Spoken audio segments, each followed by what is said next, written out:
So this time we are going to move to the experiments of general properties of matter, and in that first experiment which we want to learn is how to determine surface tension of water with the help of capillary rise method. So today we will start capillary rise method, in which we are going to determine the surface tension of water. So let us start learning about the instrument. In the instrument, what you are seeing just now is the assembly for holding the capillary tube, and at the same time the same assembly holds the needle, which is the reference which shows the level of water outside the capillary tube. When we dip the capillary tube inside the water, obviously the water rises inside the capillary. To measure exactly how much the water has raised inside capillary, we must know the level of the water inside capillary as well as the level of the needle, that is the level of the water outside capillary.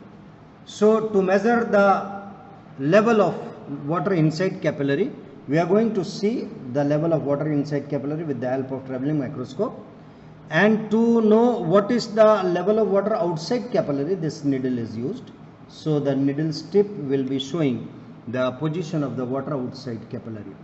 The assembly which you are seeing, this assembly, the adjust of this assembly can be, the height of the assembly can be adjusted with the help of a screw which is behind, and with the help of this screw we can lower or raise the level of the capillary tube as per our requirement.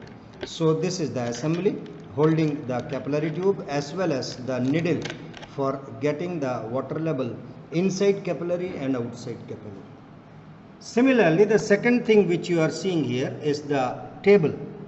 In this table, the beaker of water is kept, and the level of the beaker can be raised or it can be lowered with the help of this rotating table. As you can see, when I am rotating anti-clockwise, the level of this table is getting raised, and when I am going to rotate it in the clockwise direction, the level of the table is going to decrease. So this is the assembly with the help of which we can raise or lower the level of the beaker. This is the beaker, and the beaker is kept in above the table in this manner. Whenever we want to raise the level, we hold the beaker and we rotate it in the anti-clockwise direction. The level of the beaker goes on increasing. When we want to lower it, obviously we are going to rotate it in the clockwise direction, so the level of the beaker decreases. So this is the basic first part of the instrument. Let us see the second part of the instrument, that is the instrument with the help of which we are going to measure the distances, all the distances here in this specific case. So secondly, the instrument which is going to measure the distance is a travelling microscope. In the travelling microscope, what you are seeing, basically this tube is the microscope tube. This is the section of eyepiece. The eyepiece can be removed, or the distance of the eyepiece from the screen can be varied by just pulling or pushing it inside. So this is first thing. This one is the objective lens, which is towards the object, and this is the eyepiece. The distance between the object and the objective lens can be varied with the help of this rack and pinion arrangement. Doing this, see, I am reducing the distance between object and the objective lens, and by rotating it like, I am increasing the distance. So this is the portion of travelling microscope. It is basically a microscope. Now the scale which you are seeing just now, this scale is the horizontal scale. In this horizontal scale, you can slide this microscope either by unscrewing this screw. You can see I have loosened the screw, and then I can move the microscope upside and downward. Secondly, if you want a minor adjustment in the height, then you can use second screw, which is attached here to the microscope. With the help of this screw, minute variation in the height of the traveling microscope can be brought. So these are the two ways. Suppose I want to move the microscope but by a greater distance, obviously I am going to lose this screw, and I am going to let it move wherever I want. But if minute adjustments are there, then in that specific case I am going to use this head screw, with which the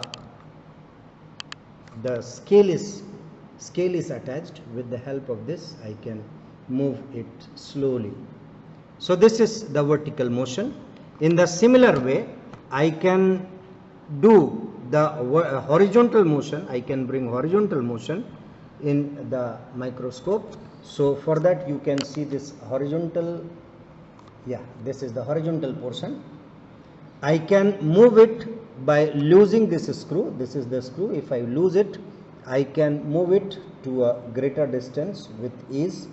But suppose minute movement is required, I tighten it, and with the help of this rotating screw, I can, which is having one scale also, I can move it slowly. So slow movement in the horizontal direction can be brought with the help of this rotating head screw. So these are the two motions which are there in the traveling microscope. Now we will see how to take reading, and that is the second important part. Out of the two scales, that is vertical scale and horizontal scale, I am going to show you how to take in one of them. Then you will be able to do the same for the second also.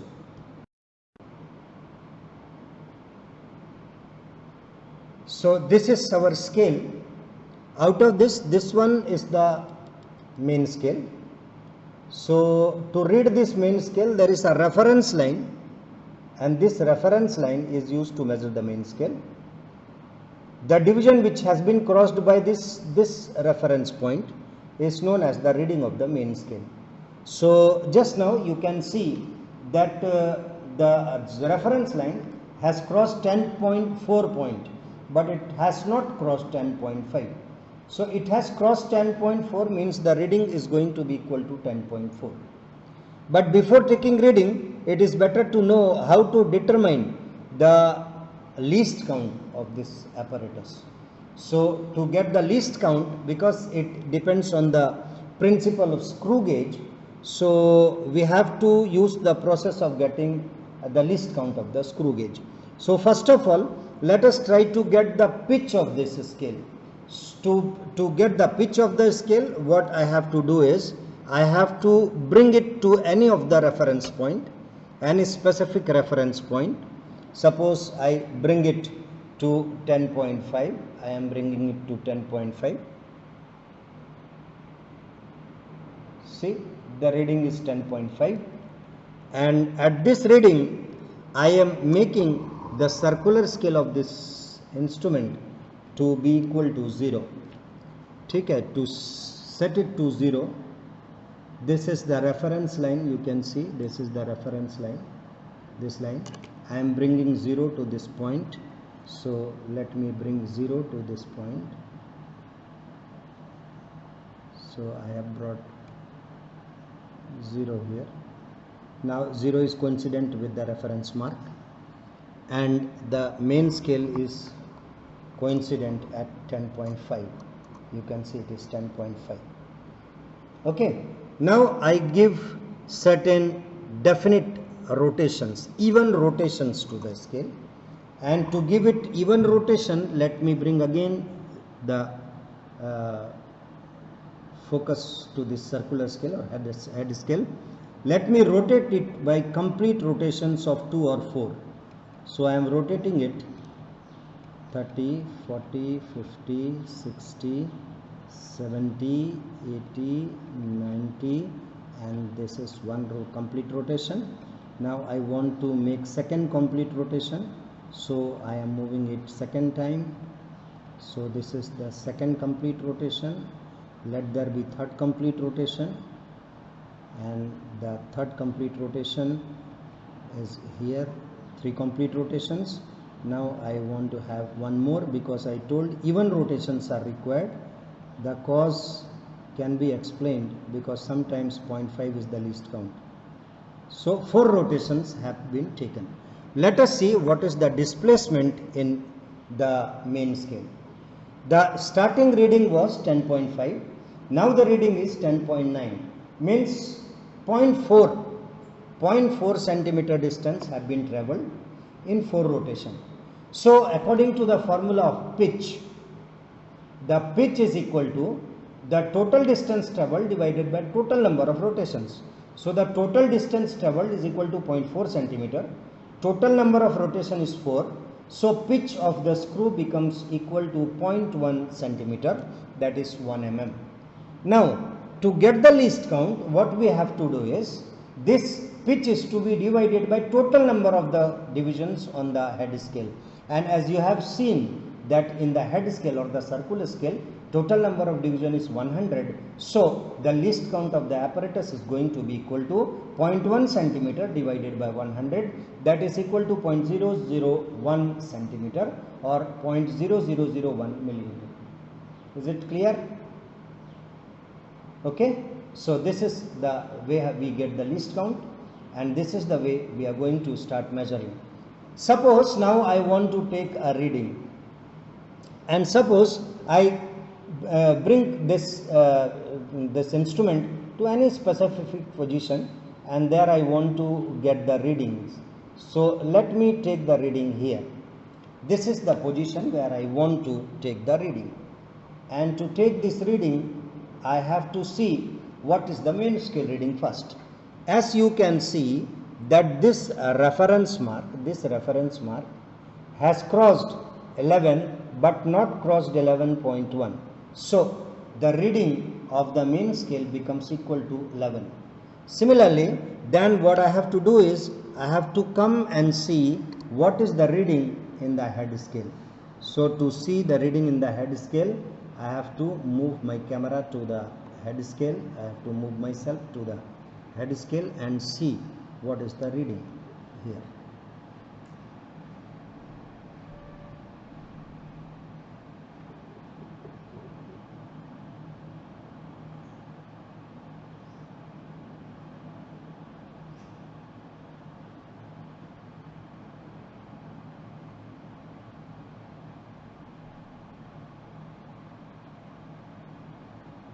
See the reading, it has crossed, the reference line has crossed 40, even 41, and it has crossed 42.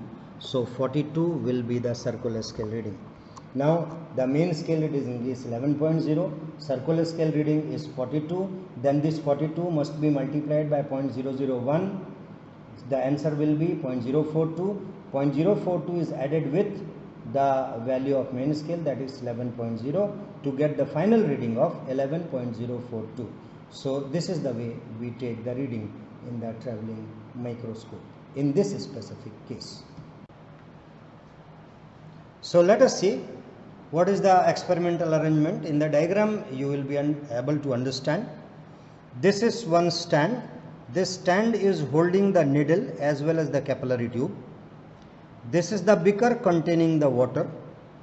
What we have to do is, we have to keep the height of this in such a way that the capillary tube is dipped inside the water, but the tip of the needle is just above the water. So let us do the same. So when we do this, what is going to happen? The water is going to rise inside the capillary. So this will be the level of water inside capillary, and this is the level of water outside capillary. So the difference between these two is given by the small h. In the formula of the surface tension of water, the formula says surface tension is equal to RdG divided by 2. So first we have to determine the RdGh divided by 2. So H is the height of the water inside capillary. So for that, this is the arrangement, and this arrangement we have to do. So the level inside the capillary will be visible. That will be the upper level of the capillary. The position of the needle's tip is going to give us the lower level of the water. The difference will be the difference in the height of the water outside and inside the capillary. So for this, we are going to adjust our instrument. So let us see the instrument first. This is the instrument. This is the beaker containing water. This is the capillary tube which should be dipped inside the water. This is the needle, the tip of which should touch the water only. And to make such arrangement, let me dip this capillary inside water. So capillary is now dipped inside the water. You can see it is inside the water. This is the lower level of the capillary which is visible to you in the diagram. Now we have to raise the level of the table in such a way slowly so that our needle tip starts touching the water. So let us do this. I am holding this beaker and rotating it in the anti-clockwise direction to raise the level of the water inside of the beaker. You can see slowly the level is rising, and I am going to do this until the needle's tip touches the water.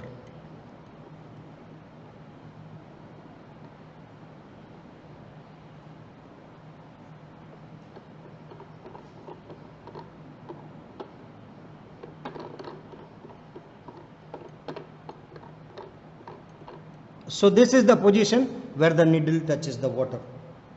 Now before getting reading, I am for a small time interval raise this beaker and put it again on the table. Now I am going to see the position of the meniscus inside capillary. I am going to focus it, and then after that I am going to focus the needle, and I am going to take the position of the meniscus as well as needle. So let us do this, and I will try to show how the meniscus and how the needle is going to be visible to you. I am going to try my best so that you can see the meniscus as well as the needle.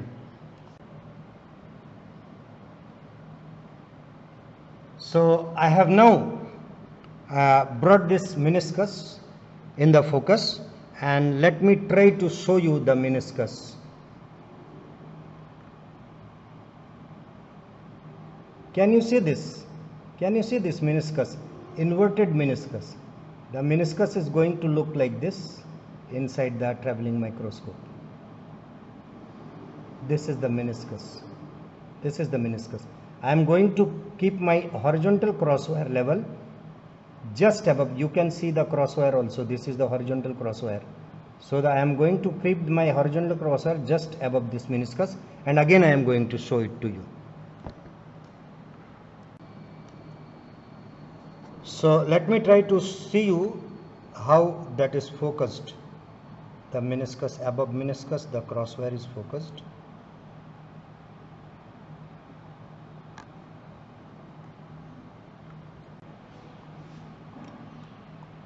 Now you can see the meniscus, and above meniscus there is horizontal crosswire. Okay? It is horizontal crosswire just above the meniscus. So this reading we have to take, this reading we are going to take. This is the position, crosswire is just above the meniscus. Okay, now we are going to take the reading. You can see the needle is visible now, but we are not able to see the tip of this needle. So let us try to move our traveling microscope vertically to get the needle's tip. Moving to bring the tip to the ulta direction. So we are going to move slowly. Yes, slowly bring it to the horizontal. Tip should come to the horizontal crosswire. See, it is coming to horizontal crosswire. More. Yes, still it is above it. Yes, okay. Now the tip is exactly coincident with the horizontal crosswire. You can see it. So this is the position where we have to take the reading of the needle. Okay.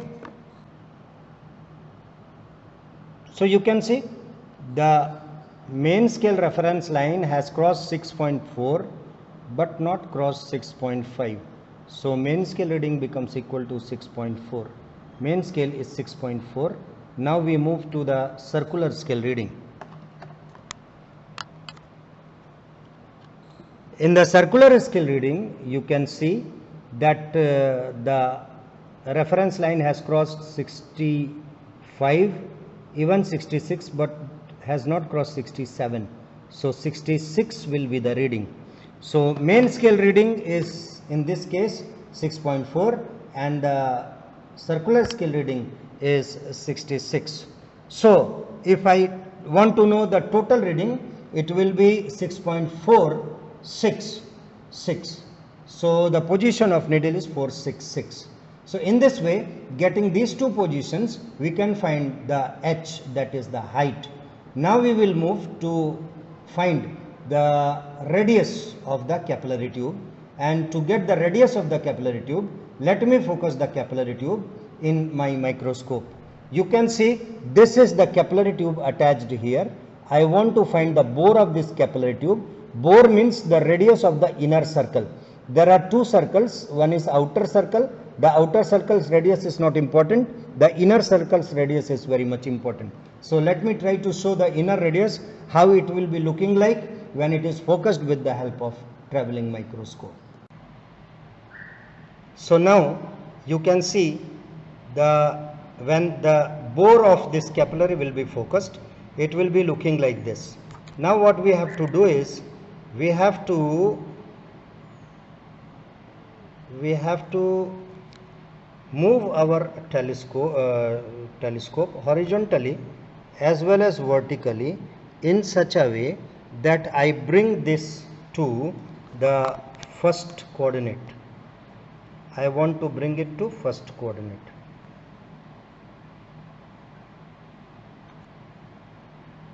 I move it to bring it to first coordinate.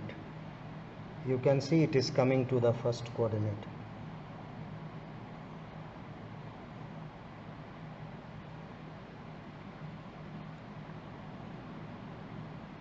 Now it is in the first coordinate. The bottom edge of this should touch to the horizontal wire, and the top edge must be in contact with the vertical cross wire.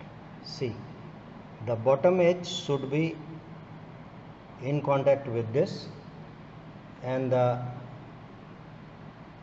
right edge should be in contact with the horizontal wire.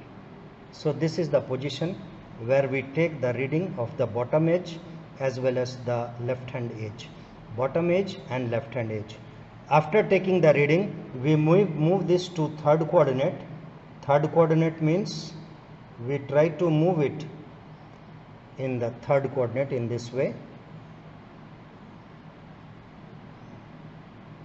So the right edge will be in contact with the horizontal cross wire, and the top edge will be in contact with the horizontal cross wire.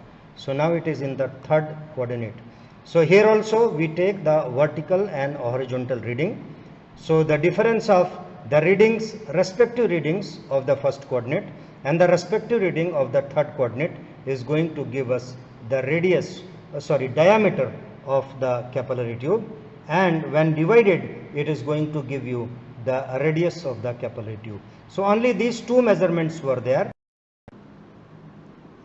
So this is the reading taken, and this is the reading of the level of liquid raised inside capillary tube. So we are having two readings here, three readings. And first we take the reading when the microscope is focused on meniscus, and then we take the reading of microscope focused on the tip of the needle. So for meniscus we have taken three readings for three different levels of the capillary tube. One is main scale reading is 7.7, the circular scale reading is 12. So the total reading, multiplying this CSR by least count of 0.001 and adding it to 7.7, I get 7.712. Similarly, for the second position, the meniscus position is 7.1 main scale reading, 66 is the circular scale division, multiplied by 001.001 gives 0.066, added to 7.1 becomes equal to 7.166. Similarly, for third position of the tube, capillary tube, main scale reading is 7.4, circular scale is 61, converted into centimeter it comes to be 061, added to 7.4 centimeter, the reading becomes equal to 7.461 centimeter. Similarly, for the tip, the main scale reading for the first one is 6.5, circular is 42, so when added properly in centimeter it comes to be 6.542. Now this 6.542 subtracted 0.712 gives the height of the meniscus, which becomes equal to 1.17. For the second, this total reading of the meniscus, that is 7.166, subtracts the 5.820 gives the height of the meniscus inside the capillary to be equal to 1.346. For the third reading, the total position of the meniscus, that is 7.461, subtracts the position of the needle, that is 6.244, to give the height of the meniscus to be equal to 1.217. All these readings are added and then divided by 3 to get the mean height of the meniscus inside the capillary tube, that comes to be equal to 1.244. So this is all about the reading of the height. Let us see the reading of the diameter of the capillary tube. So as I told you, we are going to take the reading of 4 positions. When the microscope is focused, means the vertical crosswire touches the left edge, vertical crosswire touches the right edge. Similarly, focused in such a way that the top edge touches the horizontal crosswire, then the bottom edge touches the horizontal crosswire. So let us first see, when the left edge touches the vertical crosswire, the reading is 9.6, circular scale reading is 49, so the total reading is 9.649. As I told you, now you will be well versed with it, no need to explain it. Again, when it touches the right edge, it is 9.4 and 23, so 9.423. The difference of 9.649 and the 9.423 gives me the horizontal radius of 0.226. Similarly, when the horizontal wire touches the top edge, reading is 11.6, 34 division, so 11.634 is the reading. It touches the bottom edge, 11.8 is the main scale reading, 45 division of CSR, so the total reading is 11.845. When this 11.845 subtracts this 11.634, what we get is the vertical diameter of the capillary tube. So this is horizontal diameter, vertical diameter.